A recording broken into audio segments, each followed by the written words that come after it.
Hi, I'm Connie Sokol, a national speaker, best-selling author, program founder, and mother of 7, and loving it. I'm reaching and teaching 1 million listeners to live a purposeful, organized, and joyful life. You can too, so let's go. Our beautiful, wonderful DTLAs and other people that we invite on to share wonderful things that we think will help you in your journey in your purpose-filled life. And today we have Chelsea and Ingrid with us, and we may have a couple more joining. They're doing the mom and things. So you know how that rolls. So Chelsea, Ingrid, thanks for joining us. Oh, thank you for inviting us. Happy to be here. So fun. This is like kind of old home week because we have what we call DTLAs and DTLs. And DTLAs are ambassadors for as disciple thought leaders. So that means we all have agreed to be disciple thought leaders for the Savior. So whatever message we feel to share, we are doing all of this for him. And we put it through that very clear, unabashed, unashamed lens. And that's what a disciple thought leader is, being a more effective instrument for him to share a message that leads people to him.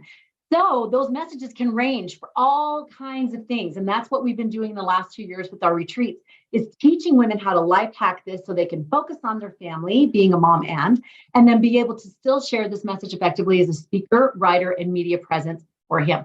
So we have Angela Myers has joined us too. So we're just getting to the introductions right now. But what we thought we'd do today is we get questions about this all the time. So what's a DTL? What's a DTLA? What do they do? Sit around and eat chocolate and get foot rubs? Wouldn't we wish? That's still our goal. It's on there. It's on the vision board. But what we do is define and refine our message so that we can be a more effective instrument. And we're going to share their journeys today because you are likely a DTL too and don't even know it. So many women think, oh, I don't know. Everybody seems so on the ball. I was just telling them that my desk right here is just awash with stuff because it's women's conference this week. And you know what that means? That means opposition is real and everything's hitting the fan. So let's get to the introductions. I'm going to give their bios and then we're going to talk about their journey steps. So I'm going to ask some questions and then you all just feel free to weigh in as we have this time together. All right, we will start with sweet Chelsea. Chelsea, wave so that everybody can see and know it is you. She is a professional gospel speaker and teacher who helps Christ seekers embrace their unique ways of living and loving the gospel. Her professional and personal experiences make her uniquely suited to teach the real amid the ideal in a safe, gospel-based space. And her learning is awesome. She has a podcast and she just goes deep into learning and different ways to look at the scriptures and then apply it. So fun. Chelsea was the youngest person to ever have been hired to teach seminary and institute and taught in Idaho and Utah until she put her full-time career on hold to raise her 3 children. She's a mental illness warrior, recovering food addict, and single mom who has found balance and meaning in her interfaith family life with her 3 children, their father, and his boyfriend. God is her everything, and her greatest happiness comes from helping others feel his love for them. So a little wave and a shout out. This is what we do on Zoom. We're like, yeah. All right, fine. I'm the only one that does that. I love it. All right, sweet Ingrid. We're going to quickly go to Ingrid. She is a mom to 9. Yes, it's not a typo. A mom to 9. She looks like she's 14. Yeah. And wife to her knight in shining armor. Yes, there's a story there.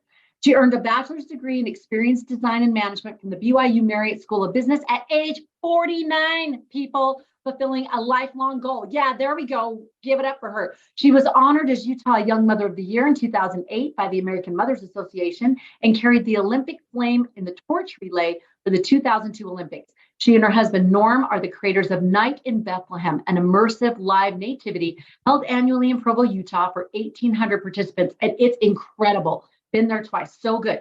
And in 2023, she is creating the online course to help others bring the same experience to life in their local communities. Ingrid loves sharp yellow Ticonderoga, did I say that right? Ticonderoga pencils.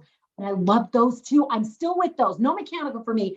And her yearly hike up Mount Timpanogos. Her claim to fame is a 25-year triumph over the dreaded basket of Matt socks. She has skills, people. She has skills. All right. And lastly, but not lastly, Angela Myers is a family life educator and is a speaker, trainer, and podcaster. She has a BS degree in psychology, an MS degree in marriage, family, and human development, and is a member of the National Parenting Education Network.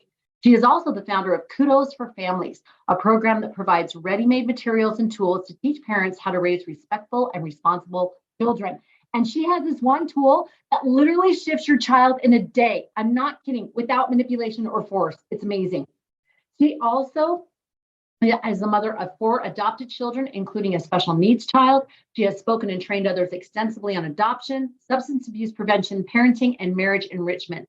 She has presented for national and local organizations, as well as LDS Adoption Council and BYU Aspen Grove. And for more information, you can check out Angela at kudosforfamilies.com. All right, we have got all the scoops and the information. Now let's get to all the questions that you want to know. Let's talk about your journeys, about these messages and how you figured out this message, because I talk to a lot of women and they feel like things lay on their heart, but they just don't quite get that message. Like, what is the message that I want to share, that the Lord wants me to share? So Ingrid, do you want to speak to this? And then Angela, and then Chelsea, about finding this message and figuring out what your message even was. We had a pretty interesting invitation process to speak at Women's Conference, because I know personally a couple of the women who are involved in putting it on. And so they reached out to me and my husband and asked us if we would speak. And I was like, did you mean to send this to me? I don't think you have the right person. I've actually never even attended Women's Conference. I've always had babies and they don't let babies and children in. And so it's something I've never even attended. But when they reassured me that, yes, we did mean to invite you and your husband to speak at Women's Conference, please apply. And we said, okay, we'll apply. And I thought, okay, I'm going to, approach my husband with this idea. We've been invited to speak. And I thought for sure he'd be like, I don't want to do that. And he was like, oh, this is a great opportunity. We should do it. And he was so all over it that I was immediately just had this flip of like, oh yeah, I'm all in. I'm all in. And I'm so excited that we get to do it together, because that's our favorite way to do anything. And so we are our assigned topic, which we didn't find out until later, but we started preparing remarks about marriage before we received our assigned topic, which was marriage. And so that was, it felt very organic. Yeah. Yes. And we're really looking forward to it. So if anybody knows these two, you can even go to Ingrid's like Instagram. They do like these yoga things together, like these pretzel yoga pose things that you're like, incredible. I couldn't even do it as a 20-year-old, right? And you're like mother of 9, father of 9, like, hey, yeah, let's just do some yoga together. Anyway, it's incredible. And I love this because if anybody knows you two, you know how together you are, 2 peas in a pod of making this work, and yet having your individual roles and your wheelhouse that you both are over, and then being able to come together. So I love that you've also had to develop this message. You've been living this message, but also this night in Bethlehem. I know that it's been hard for you in some ways to be able to validate that and say, I really want to get this out there to other people, and I want other cities to be able to know how to do that. So sometimes it's really a process, and then giving yourself permission to say, I think it's time. I think it's time to do this. Let's go to sweet Angela. Angela, what about you with your message? There's been stops and starts, and your dad actually started the parenting courses that you wanted to kind of keep that legacy going. Tell us about that little bit of journey there. Sure, I'd be happy to. So I was busy raising my kids, but my degrees were in parent education. And so I thought, oh, okay, I'll use that someday. And then I felt this urging a couple of years ago where I felt like I need to get my dad's parenting stuff back out there. I felt very strongly that it needed to start right away. And so I began to try and get his stuff out there and go through a myriad of different things. And I was led and guided by different people. I feel like Heavenly Father dropped people in my lap to say, hey, go this way with it. And then it turned out to be more like I was supposed to be speaking and teaching and doing things more than just getting his stuff out. So I'm trying to do a combination. And I feel like, Connie, you, as far as the DTLC, you were one of those things that was one of those people that was dropped into my lap that was a complete game changer for me, because I was all alone before, trying to do it, trying to figure out how to do a website, trying to figure out how to reach people, how to speak, how to set things up. And then with the DTLC, I got that guidance that I needed. I no longer felt alone, and I felt more direction, and I felt that there were people I could turn to that could give me the skills that I needed to make this thing happen the way Heavenly Father wanted it to happen. So it's kind of been like a 2.5-year process for me. And then when they asked to speak at women's conference, I was super excited because it's on families and mending families and parenting, most specifically talking about contention and how to avoid that to heal families. And is that perfect timing with President Nelson's most recent talk? Isn't that incredible?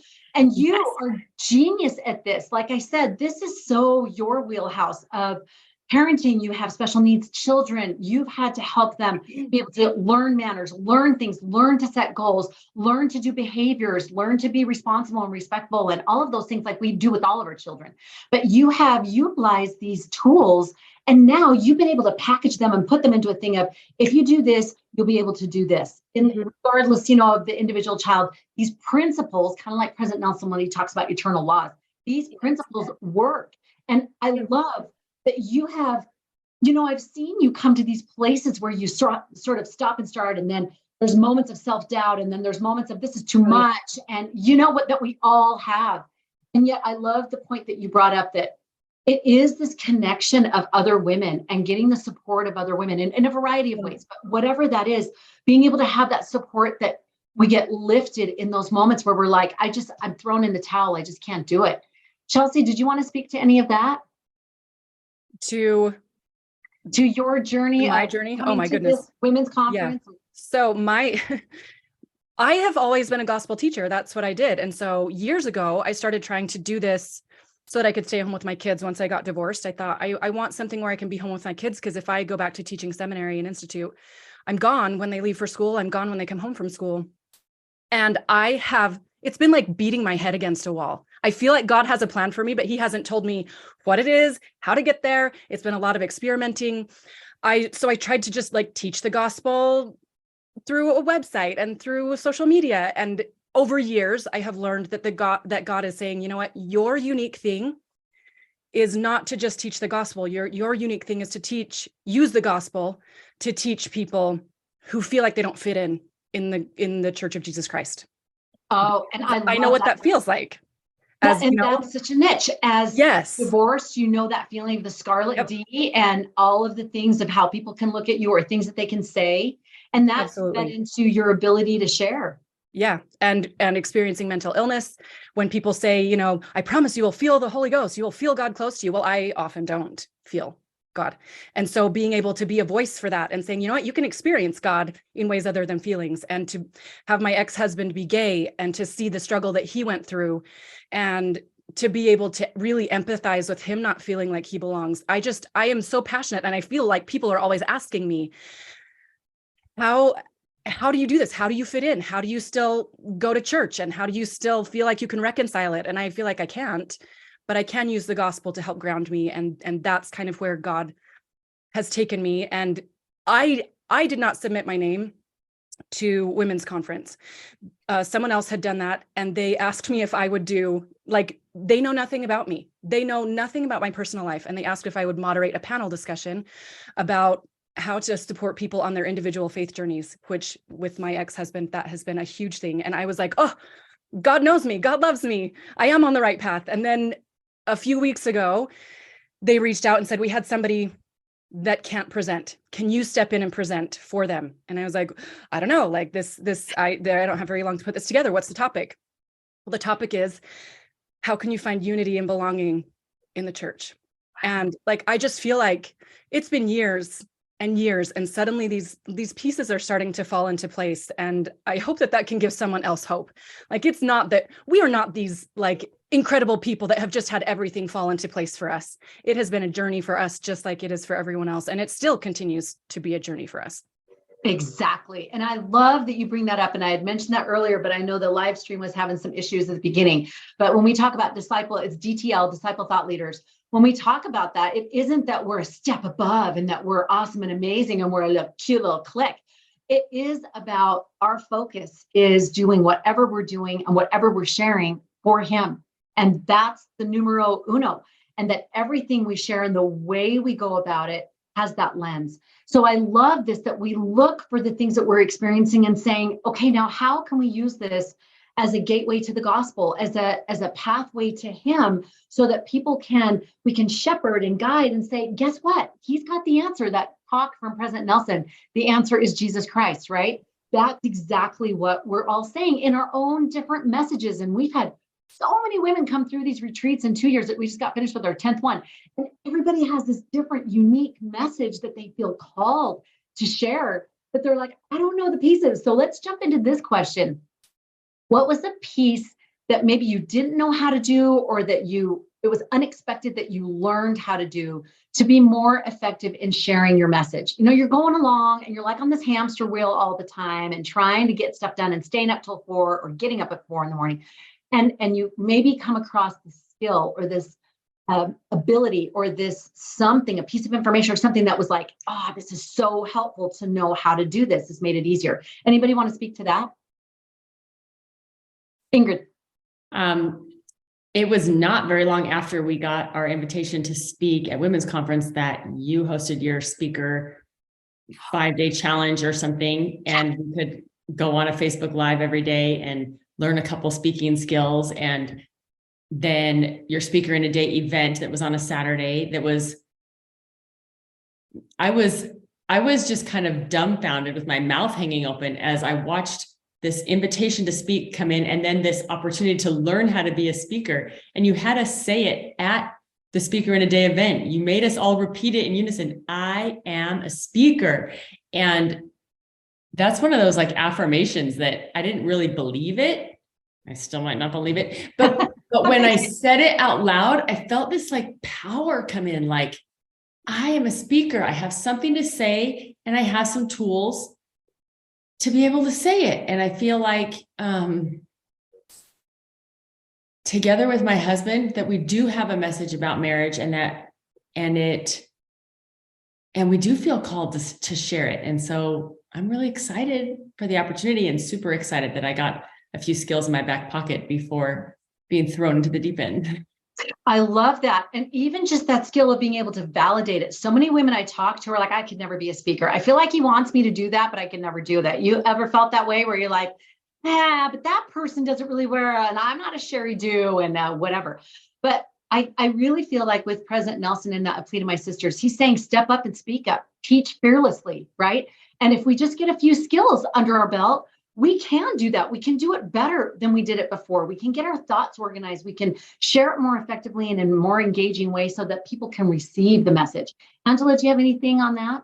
Yes. I feel as if the whole reason I'm doing this is to step up, to do what we've been asked to do, to get ourselves out there. And I feel like I'm doing this for Heavenly Father, for him. That's all it is for me.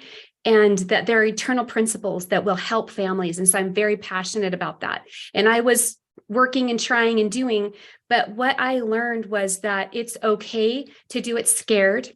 It's okay to do it messy. It's okay to be B+ and not A+. So a lot of my videos are like C+. But anyway, and I learned that I can reach out a side of myself and look for those opportunities, apply for those opportunities to speak and to share. Otherwise, it would have just been me. So the more I'd reached out, scared as it might be, and yeah, it didn't help me with the scariness because I'm afraid for Thursday afternoon.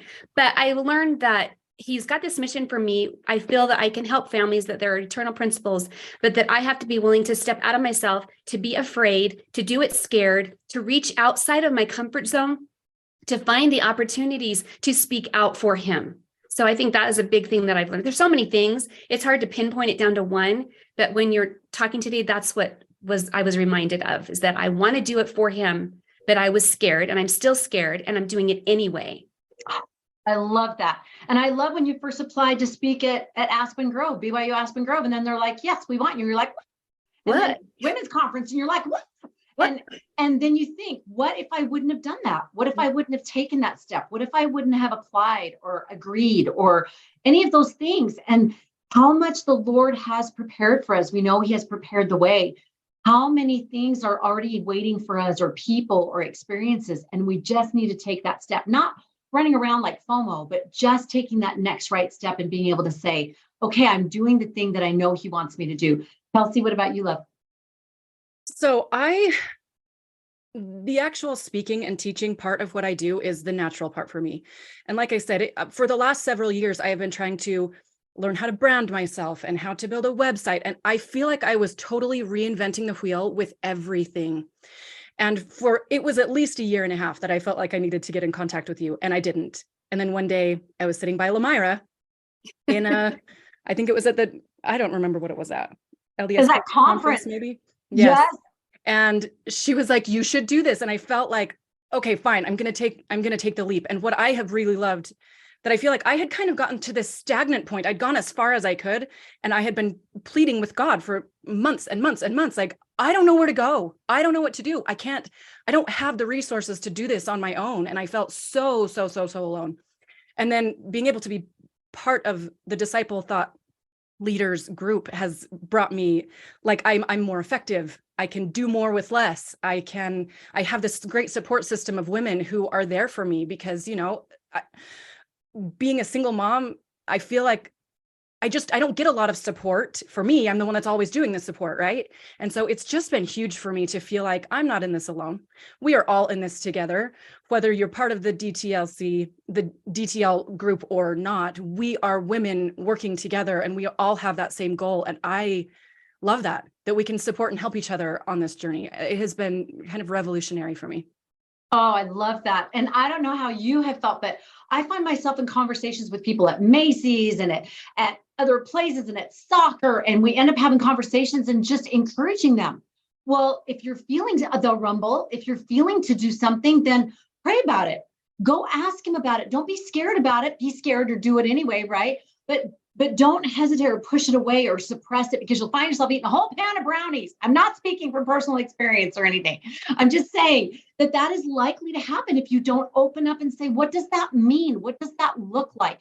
Because there are other people doing that, and they can guide you, they can lead you along and help you figure out, what does this mean? What is my message? And get really clear about it. Who is this for? What will it do for them? How can I go about it in a way that keeps my family first, so that I can be that mom or woman and love this? Okay. Connie, can I add? Oh, one yes, more thing? yes. Just as you were saying that, I was thinking, I know that a lot of people feel like, well, I don't have something that's important. Like, I feel like I should share something, but who's going to really care about it? And if you're feeling that rumbling or even the interest, God is going to take that and he is going to do something with it. And he's probably the one giving that to you anyway. Like, there are people who need you. Absolutely love that. And we have found in the women that we work with, even if they have like their work down parenting, Angela's the only one who was doing parenting, but the aspect that they choose, the way they go about it, the actual message they focus on is different. And we need all of those facets, like a diamond. We need all of those different ways of looking at it, and then the different approaches, because one person's approach is not going to resonate with another. And right now, I just feel like President Nelson, this groundswell, he's saying, sisters, you've got everything you need. Like, let's rise and let's do this. And the more that we become that 20% in the world, 80-20 principle, that 20% of the people make 80% of the change. The more that we do that, even though we're 0.00000% in the world, the more that we do that, the more it does change the tumblers. It does make a difference. We can stand up in our communities, and we can stand up for good and for truth and for change in a way that is loving and kind and firm and articulate and distinct. So all of those things really do matter. I love that you shared that. I would love, now sometimes I've had people after I get done speaking somewhere and they come up, they're like, oh, I just want to follow you around and see how you do your day. And I'm like, you would be in a fetal position under my desk. At the end of the day, you'd be like, this is what you do. This is your life. Like, you're in your pajamas half the day. And the laundry room is like, an explosion. Yeah, that's right. Because this is what we do. I'm an avid, like Angela said, B+er, because life is life. So I don't want people to get this idea that we've got it all figured out, even though we have a lot of things figured out and can help you life hack stuff for sure. But I want them to have a sort of a snapshot of, was there a moment when you're like, I'm not doing this anymore. I'm done doing this. I don't think I can do this anymore. This is too hard. I just, any kind of an experience like that, and then how you bounced back. Anyone want to speak to that? Ingrid. Norm and I were working on preparing for this upcoming talk at Women's Conference, and we got really slammed with some very hard things in our family. really hard things. And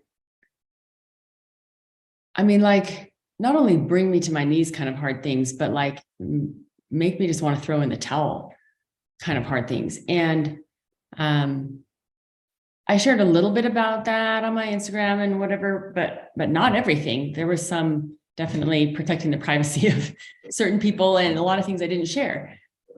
But one morning, Norm and I were kind of doing our morning things, you know, getting the kids to school and whatnot. And as we met up together in our room after some of the hustle and bustle, we both looked at each other and we said,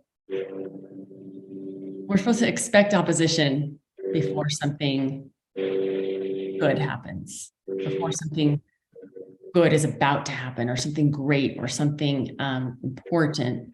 And we both looked at each other and we said, oh yeah, we're having some opposition. That's what this is. And it gave me just enough of like, not today, Satan. Don't even try, because I am not. You're trying to get me to give up. You're trying to get me to call women's conference and say, never mind, no way. There's no way. I'm like, yeah, you're not winning. You're not winning that one. So we're sticking it out. Love that. And we have found that before every retreat, before every time I speak at Education Week, 21 years, right? Every single time you're in the middle of this opposition, and then you go, oh, wait. Oh, yeah. Okay, got it. And I love when I see women, and I've seen the difference. Most of the women that I know, they're just going to go through it and they're going to be like, you, like, not today, Satan. And I'm just going to make it through with partnering with the Lord. And I'm going to go to the temple and I'm going to make this happen. But I have seen that sometimes the women go, you know what? I don't think I can do this. I don't think I can do it. And you know they can, but they have to take that little break. They have to just kind of pause on the ledge and go, I just got to stay here for a minute because I need to catch my breath or whatever. And that's okay too. That's okay too. But just know when you're ready to move something forward, the rumble is on your heart and those opportunities start coming. They're scary. And then opposition comes. And usually it's with your loved ones. Usually it's this concentric circle that is closest to you because that's where he knows he can get you the most and start to self-doubt. Oh no, maybe I shouldn't be doing this. And I can promise you after almost 30 years of that happening, that it is not true, that the Lord has prepared a way and you've just got to move through it or stop, catch your breath, and then move through it and keep going and invite other people around you to support and buoy you. And I noticed what happened with all of us. We have a thread that we all can share on. And I've noticed that when we go through those hard things, man, they start posting and they're like, guys, I need prayer. I need, I'm struggling. And we're right. Boom, we're all right there. And everybody can find that circle. You can find that circle. So I invite you to identify that circle for you. It could be 2 people, it could be 12 people, but find that group because nobody supports like women do. I'm sorry. We just get it. We know we've got a mint and a doily or, you know, mint truffles from Utah mint truffles. We know what to do and how to help. And Angela, do you want to speak to that kind of experience? Sure. Sometimes I ask myself, I don't want to cry, but sometimes I ask myself, why me? Why would anybody want to listen to me? Why is he asking me to do this? I don't know any more than anybody else. My family isn't perfect. We've got our problems.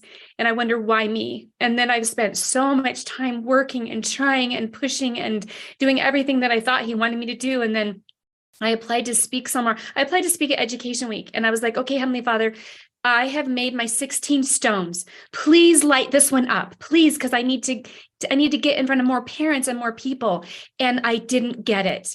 And I was like, are you kidding me? I've given you all this and I've worked so hard and you know I'm doing it just for you, but you didn't light the stone. I needed that stone lit. And I was so upset and like, just because I'm doing it for him, it wasn't about me. And I remember being in the car and just saying, Heavenly Father, is this a waste? Why am I doing this? Why am I spending so much of my time and energy doing this for you when you're not using me? And then like I was like loud in the car. What should I just give up? Why am I doing this? I was like, I would be embarrassed for anyone to ever see that video of me going, why? What do you not want to use me? Am I worthless? Do I have nothing to say? And then within a couple of days, I got asked to speak at women's conference. And I'm like, oh, okay.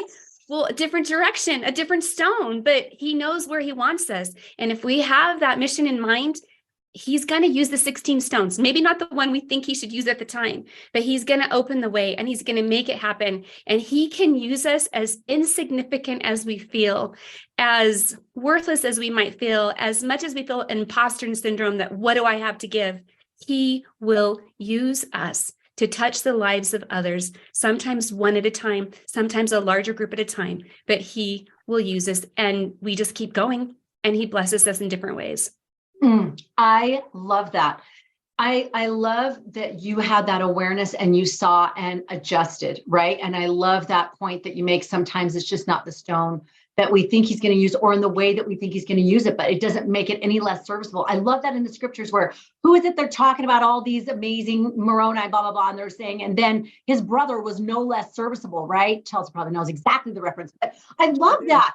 I love when they say that because I'm like, they weren't any less serviceable. Those 2,062 stripling warriors, those 62 mattered. It wasn't just, we always say the 2,000 stripling warriors. I'm like, don't forget the 62, because that could have changed the dynamic. That could have been the tipping point for that, which I'm sure it was.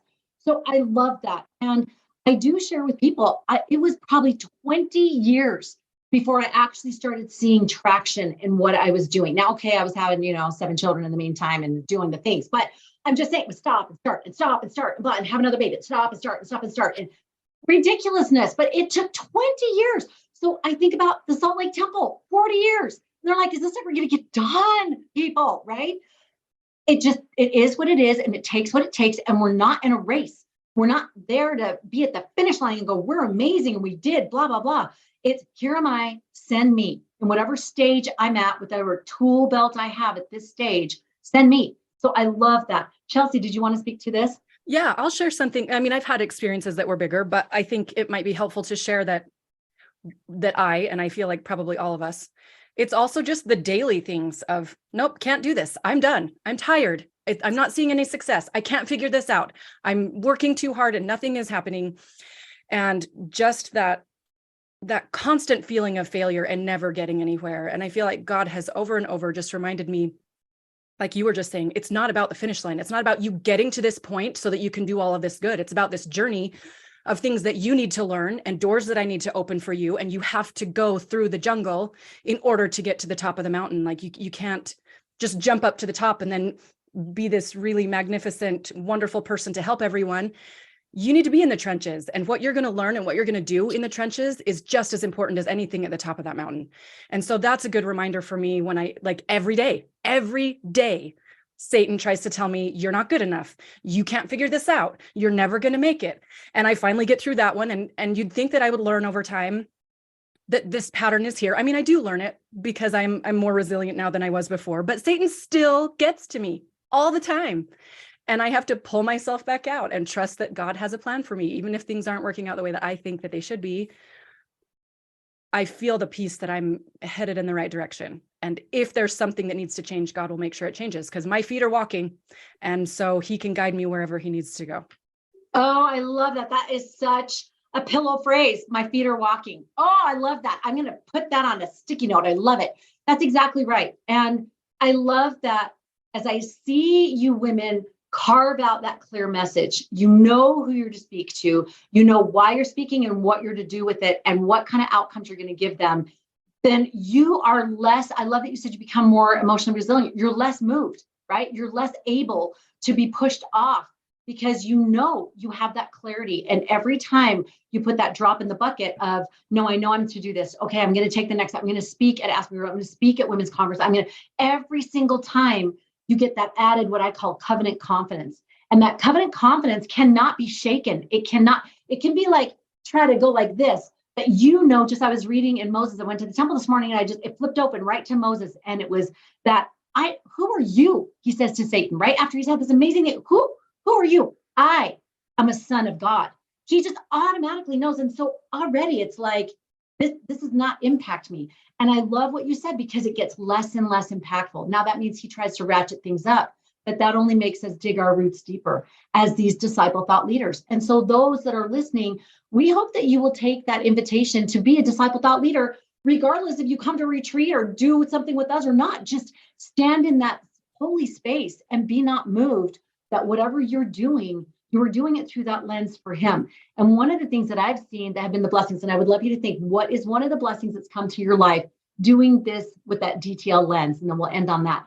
But one of the blessings that I have seen is that in this group and working with all these different women, sometimes working with women, let's just be honest, there can be kind of this women way of going about it, and it can end up devolving into cliques or backbiting and no, she brought the cuter cupcakes than me and whatever, you know what I'm saying? But I don't see any of that. There is no drama. And one of the things that came to me a while back was, it's because we're doing it all for him. We're not comparing at all. There is this thing. I mean, sometimes we're like, oh, that is a really cute optic. Okay, show me how you did it. Right. And we're all generous with that. Yeah, I'll show you how. Yeah, I can do whatever. But this feeling of we're all doing it for him. So our focus is there. It's not on backbiting or comparing or whatever. And that shifts the feeling of helping one another and supporting one another, which I have loved. All right. Anybody want to speak to a quick blessing that you've had as having that DTL lens? I'll go ahead. I think because my whole purpose is to do this for him, and DTLC has that same purpose, it's been easier for me to find my place. As I've gone through the last year or so, I've found myself, I've joined a couple of organizations, or I've had a couple of different opportunities that seemed like, yeah, that's what I should do or whatever. But I can remember on several occasions attending an event or being part of a committee and thinking, no, this is not what I'm supposed to be doing. I can go here to learn, but I'm not supposed to become that. Or I can go here to help, but I'm not supposed to devote all my time and energy building up that particular organization. And it's helped me to know, it's blessed me to know where my time needs to be spent so that it can be spent wisely, so that my family can still come first, that he can still come first, and that my priorities can stay in place. Just knowing that I'm doing it for him, knowing that I'm giving these different opportunities, but they're not all the ones he would want me to take, I think has been a big blessing. And being able to know that there are other women there that support me and that when I'm down, they're going to lift me. They're not going to ever kick me when I'm down. They're not going to ever put me down. They will always have my back. They will always be there for me, and that we can communicate spirit to spirit in this world where there's so much that's not like that. It's a huge thing for me to have that kind of a blessing. Oh, I love that. And for those that are listening, again, I invite you to consider who is in your circle like that. Identify 1, 2, 3, 5 women that you're like, I'm going to reach out today. And I'm going to say, hey, do you guys want to connect about this? Because I'm feeling this rumble and I appreciate you and I love you. And I know that you have that disciple thought leader lens without being even official, but just connecting. Once you do that, that strength just starts going like this, and that covenant confidence just starts multiplying, replenishing. It's so good. Ingrid or Chelsea? Something that I just keep thinking about is that being a disciple thought leader has given me permission. And in a lot of ways, it's given me permission to follow the path that I feel called to follow. It's given me permission to succeed, permission to fail, permission to take things at my speed and be a B pluser or a C minuser or whatever it is for the day. It gives me all the permission that I need, that I think that God has been trying to give me all along. But sometimes just hearing other people give you that permission to be who you are, where you are, is very empowering and sustaining. I love that.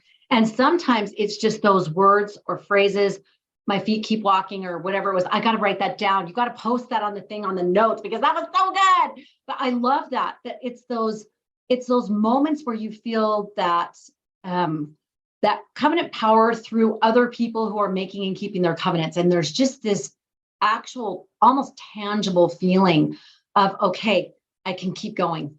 Sweet Ingrid. I feel like I have my feet kind of firmly planted in gospel soil. I try to keep them that way. And I try to have the roots sink really deep so that when the winds blow, right? It's Helaman 5:12, you're built upon the rock, right? The winds blow and the shafts in the whirlwind and all that life can throw at you. And I might bend over really far, but I don't break off and blow away. when the storms ease up, I can pop back up again, and the roots keep me grounded. And I feel like knowing that I can, I can't control the wind and the storms, but I can control how I nourish the roots. And so knowing that my focus is for him and that my actions are for him gives me the confidence to stand in the wind and let it blow me around a little bit, but not to knock me down. I love that. In fact, I just thought about when I was on my mission in Japan, we had an earthquake. And I remember the elders talking about seeing the trees go all the way down to the ground and come back up. It was just like, mind blowing, right? And I think about that there is a steadiness that comes from being covenant women that support covenant women and support each other. I think about the talk from President Nelson. Remember, he said, overcome the world with rest. I can't remember the word that's used there. But anyway, that talk where he talks about our covenant power eases the way. Keeping our covenants eases the way. And I know things that you ladies have been through and that you've been struggling with and things like that.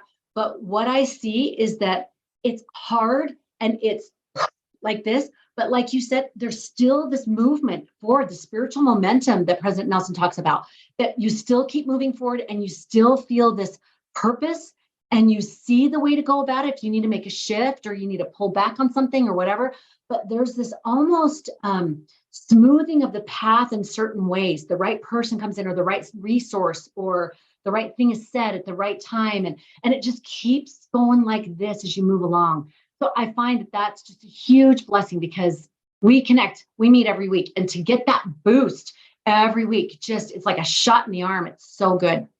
We're going to wrap up. I know this was a little bit longer one, but so much juicy stuff. And I know we've only even scratched the surface with these women. They have the most amazing experiences, but I invite you to go to their women's conference sessions because you will be able to hear more from these women. So really quickly, share what day and time you're speaking and where you're speaking. Super fast. Chelsea?